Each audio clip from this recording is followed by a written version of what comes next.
When someone says productivity, we automatically jump to the thought of task lists and getting lots of things done.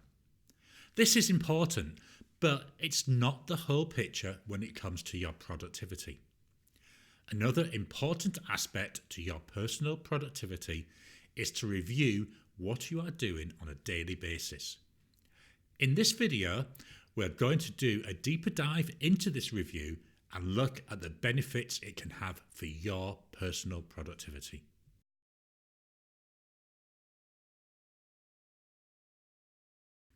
Performing a personal review sounds like it's something that's hard and takes a long time. It's not. It can often be done in 5 minutes. It just takes a bit of practice and deciding what it is you want to review and how you want to do it. The principle behind the review is to take some time to reflect on what you did during that day.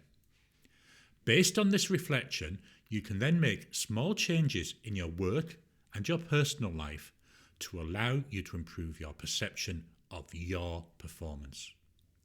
This perception is the key. We're not trying to measure against other people. What we're doing is we're trying to measure against ourselves. To be honest, if we're looking at other people and always comparing ourselves to them, we're going to find that self-defeating because we always see someone else succeeding in areas that we're struggling with.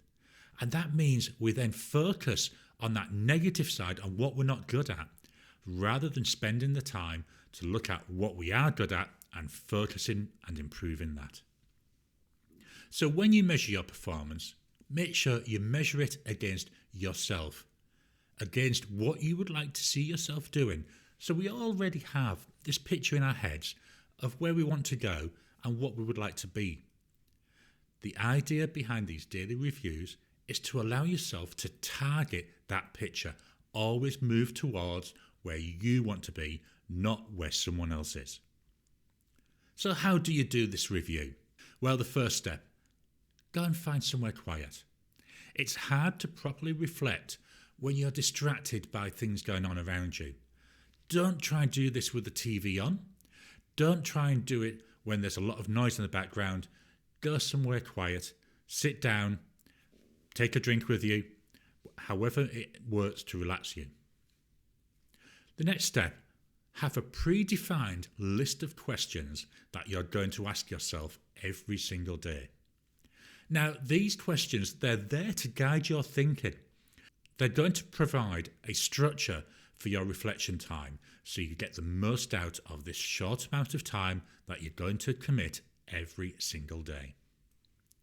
By using these, we're also able to start looking back over the last week, over the last month, ideally over the last year, and start to see patterns emerging. These patterns will then allow us to focus on specific areas that we need to improve on. The questions that I use, well, I've split these up into 3 different sections. The first section, this is a series of questions which have a yes or a no answer. By starting with these, it makes it easy for me to get into the review and starts to channel my thinking down this structured manner. These look like simple questions, but they're there to engage your brain. So my questions, these are, did I increase my happiness? Did I find meaning? Was I engaged? Did I build meaningful relationships? Did I work towards my goals? Did I say or do something nice for my family? Is my email inbox empty? Did I do my scheduled exercise for the day? Most of these questions are self-explanatory. But to look at a couple of them in more detail, let's look at, did I find meaning? This is an interesting question. How often do you spend all day doing work that just doesn't interest you? You end up feeling unfulfilled and your mood, well, to be honest, it will be low and you'll be grumpy. This, unfortunately, bleeds over into other aspects of your life. If you're in a grumpy mood and you take that home, it's going to affect your family because they're going to pick up on that mood. If you've done work that's meaningful, it's triggered an endorphin high. It's leaving you in a good mood at the end of the day. And it's surprising how often your mood can rub off on people around you. If you're in a good mood, then everyone else, they're smiling. But if you're in a bad mood, everyone else ends up being equally grumpy. Another question is, did I say or do something nice for my family? To be honest, this is something we easily forget. We tend to focus on one aspect of our life, and being honest, that means we're usually focusing on our work. But by focusing on that one area, it means we let slip the other areas. So if all of your time is being spent with work, how much time are you spending with your family? If you're coming home from work emotionally drained every day, how much of that energy can you now give to your family? It's important to have a well-balanced work and life. As a small business owner, it's so easy to spend all day doing your work, and then you go home and you spend all night doing the paperwork. Even worse, if you work at home, so you're spending all day at home working in your area where you do your work, and you just forget the time and you end up being there until it's time for bed.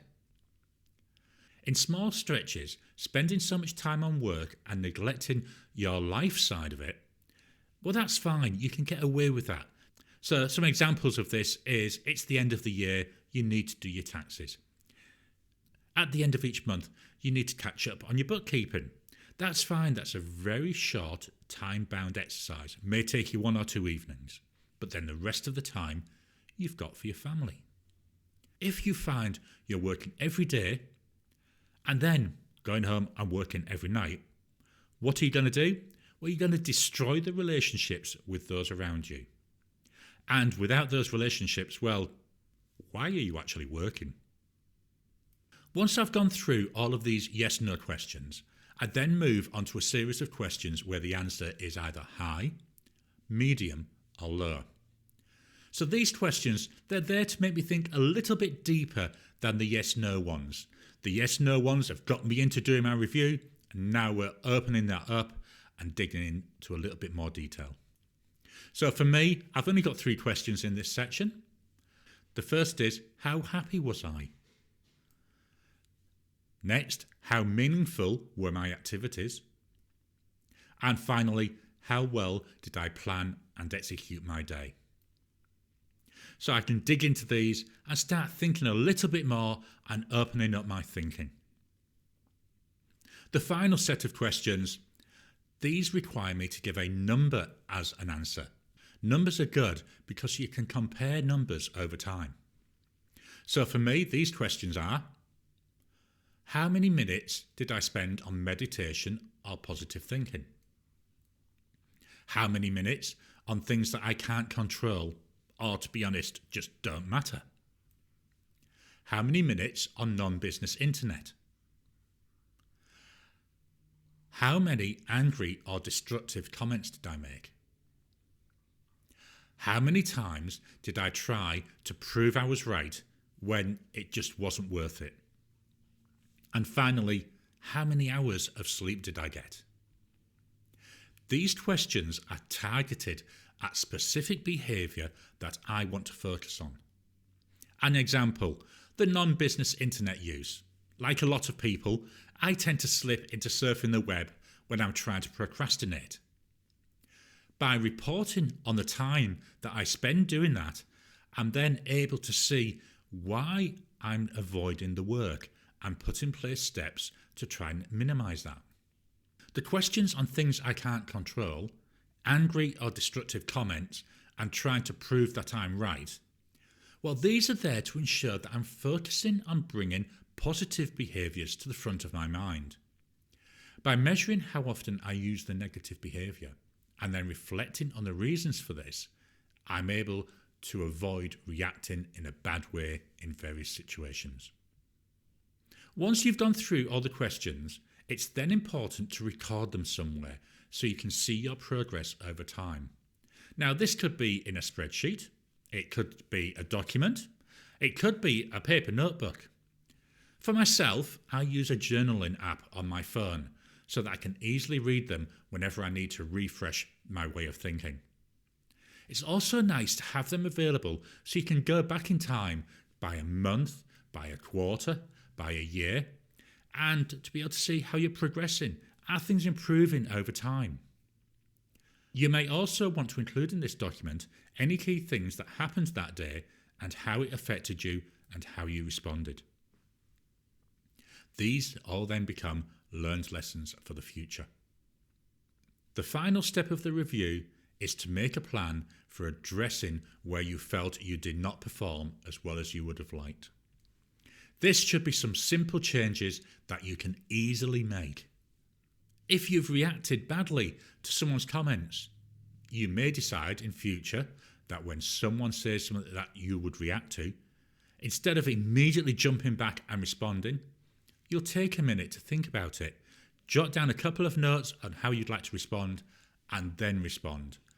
That focuses you back away from the impulsive, immediate reaction and into planning and being a positive response. These questions are what works for me. That's not to say that these questions will work for you, but I'd love for you to use them as a jumping off point. Use them to try and start to think about how you can do this daily review. Can you come up with some questions of your own? And if you can, please, I'd love you to share them in the comments below. By sharing your questions, it's going to inspire other people and allow them to come up with their own daily reviews that work for them. The key to the daily review is to make this a daily activity. It's something you do every single day. And because it's a review, you should aim to do it in the evening. I try to do this about 8:30 every night, so I'm nice and wound down from the day and I've got the chance to reflect and review on what went on. Reflecting on each day, reflect on what you did, document it, and then put in place steps to help you to improve your personal productivity. If this video was of use to you, then please like and share. Let others start digging into what works for them and how they can improve themselves. Is there anything you didn't like? Please drop your thoughts into the comments below. I'd love you to tell me what I need to change, because if you don't tell me, how will I know? Are there any topics you'd like me to cover in the future? Again, just drop me something down in the comments. Let me know what you'd like me to cover so that I can get that onto the list of videos that I'm going to be making.